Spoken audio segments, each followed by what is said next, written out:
মাত্র 33 বছরের এক যুবক, সে পাক্কা ইমানদার ছিল। আমার প্রিয় ভাই শহীদ শরীফ উসমান হাদি রহমতুল্লাহ আলাই, এই প্রিয় ভাই সে 5 ওয়াক্ত নামাজ পড়তো। খোদার কসম, তুমি জিজ্ঞেস করো, ও তো আর আমার বাড়ির না, ওর দেশবাসী, ওর জনগণ, ওর আশপাশের মানুষরা শত শতবার সাক্ষ্য দিছে ও প্রতিদিন ফজরের নামাজ পড়তো, 5 ওয়াক্ত নামাজ পড়তো।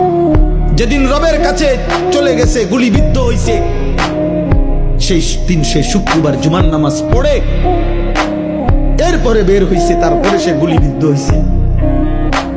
সে আল্লাহকে বলেছে, বলবে নিশ্চয় যে মালিক, আমি শেষবারও শেষ বেলা আপনাকে সেজদা করে আসছি।